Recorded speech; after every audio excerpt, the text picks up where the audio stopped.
Hey guys, my name is Matsumo, and today I'm excited to say that Ubisoft is finally taking steps to ban exploiters in Rainbow Six Siege. Not too long ago, there was a glitch on PC where if you put certain symbols into the text chat, if you spammed them over and over and over again, it would cause the server to crash. I believe it had something to do with the memory. This obviously caused a lot of problems. If you were losing your rank game, you could constantly spam these symbols, and then that rank match would be essentially null and void. Now, Ubisoft already took some steps to solve this problem. You were not able to put those symbols into chat anymore. They disabled them for a short period of time, but now they're going above and beyond and finally actually banning the people that were abusing this for when this glitch was activated. Now, the real question that I have is, what took them so long to actually take the steps to ban these exploiters? These glitches aren't anything new. People have been taking advantage of them since the dawn of Rainbow Six Siege. I still remember people jumping into the white van on Consulate. You obviously have operators turning invisible, which started all the way back when Tower was first introduced. You have the more recent ones where people were able to make Clash basically immune to damage in front of her, while also allowing her to use her secondary weapon.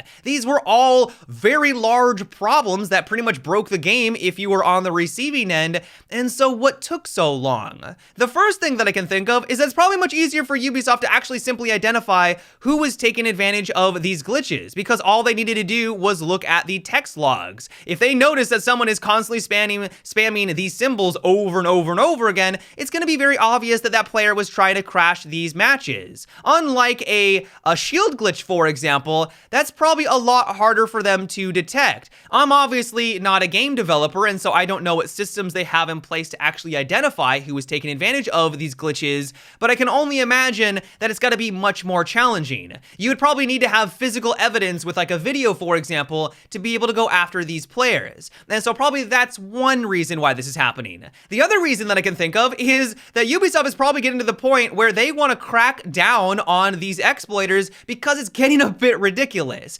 Before these problems came up, Ubisoft had to ban Clash for essentially a month because they had to fix the underlying issues that was allowing players to essentially become immune to damage. That was a really big problem. And while Ubisoft is partially to be to blame here because this is their game, they need to make sure that these problems don't come up and become the large problems that they were. At the same time, I can only share their frustration with being like, okay guys, if you're going to do this, then there's going to be some consequences. And so the reason why I'm so excited about this news is that I believe that this is the first time that Ubisoft has actually taken steps to ban exploiters, and I really hope that this isn't the last time that they do it. You guys know that there are going to be exploits that are discovered for future updates that causes very large problems. Hopefully it doesn't happen, but that's just video game development. There's always going to be issues that arise, and so it's really just when is the next problem going to come up? And so the hope that I have is that when these problems do come up, that Ubisoft takes the same stance that they're taking right now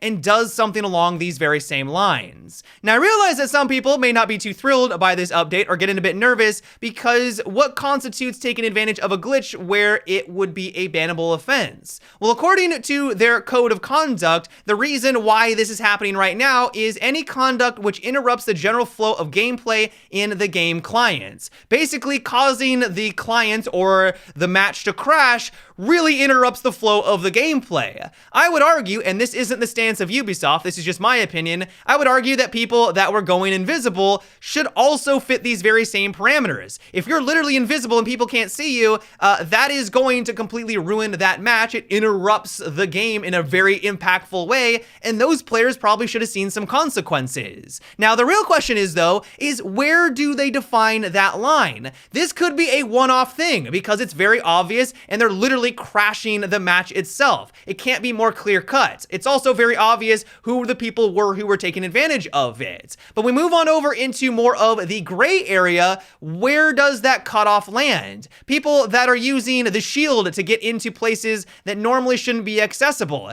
That's technically a glitch that they're exploiting, but I wouldn't say that's ban-worthy. A long time ago, players were putting deployable shields in the middle of a window so that people couldn't jump through said window. That interrupts the flow of difficult gameplay pretty significantly because it blocks off a route that normally shouldn't be accessible. But I also wouldn't say that that is something where they should take such a firm stance. It's hard to say. In general, though, I'm really excited to see where all of this leads. If you're someone who is worried because you stumbled across a glitch that you did accidentally or you did it once with your friends, you probably don't need to worry about it. And honestly, if those players are getting banned, then I'm gonna be just as outraged as you guys are, but I don't think that's actually going to happen. But if we do eventually run into some really large glaring issues like we've been experiencing this last couple of months where people are really taking advantage of it, I do think that Ubisoft should step on in to try to stop that kind of behavior. But obviously that is just my opinion. But yeah guys, that is about it for today's short little update video. I hope you enjoyed. Let me know what you thought about what we discussed in today's video. Are you excited with the direction that Ubisoft has taken with this stance?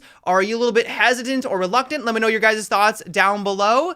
But yeah guys, until next time, have a good one and take it easy.